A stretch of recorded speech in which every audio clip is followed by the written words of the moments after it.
Շատ երկրներ կերազային ունենալ քաղցրահամ ջրի այնպիսի արժեքավոր պաշար, ինչպիսին Սևանա լիճն է։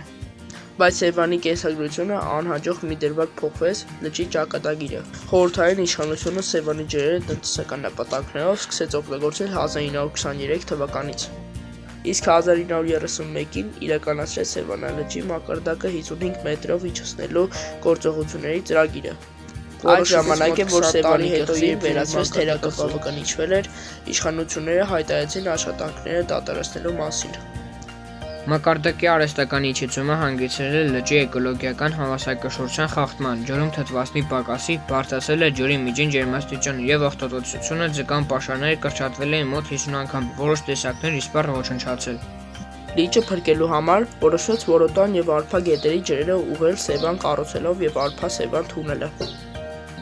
1978 թվականին ստեղծվեց նաև Սևան ազգային պարկը, որպեսզի նվազեցվի Սևանի վրա մարդածին գործոնների բացական ազդեցությունը, բարձրացվի ջրի մակարդակը։ Մինչև 1990 թվականի ջրի մակարդակը հաջողվեց բարձրացնել 1,5 մետրով, որը փոքր-ինչ բարելավեց լճի էկոլոգիական վիճակը։ Սակայն 90-ականների վրա հասած տնտեսական ճգնաժամի պատճառով լճի ջրային և կենդանական աշխարհի անխաղաղ դարձյալ հանգեցրեց էկոհամակարգի վստահացման։ Հաշվի առնելով Սևանի ռազմավարական նշանակությունը, 2008 թվականին ստեղծվեց Սևանի հանրահարցերի հանձնաժողովը, որը պետք է կարգավորեր բոլոր խնդիրները։ Սակայն դեռևս 90-ականներից լճի ափամերձ տարածքներում տարերայնորեն կառուցապատումներ էին արվել, իսկ լճի մակարդակի իջեցման տարիներին կատարվել էին ծառատնկումներ։ Ահա այս շինանյութերից շատերը և բուսազանգվածի մի մասը հայտնվեցին ջրի տակ, երբ Սևանի մակարդակը բարձրացավ ավելի քան 2 մետրով։ Դրանց փտումը լիճը ենթարկեց էկոլոգիական ցնցման։ Կապուտակ Սևանը շարունակ կանաչում է, խուճապի մատնելով բոլորին։ Սևանի վրա ազդող մի քանի մարտածին գործոն միավորվել են։ Դրանց առաջացրած խնդիրները չեն լուծվում տարիներ շարունակ։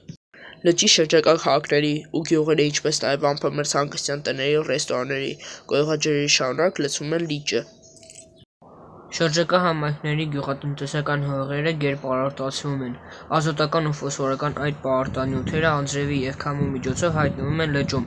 սնելով ջրիմուռների որոշ տեսակների։ 25 բնութագրերն է մեր երկրի խորհրդային և ուստի յուրաքանչյուր սերունդ պարտավորություն ունի Սևանի պահպանել հաջորդականության փոխարեն։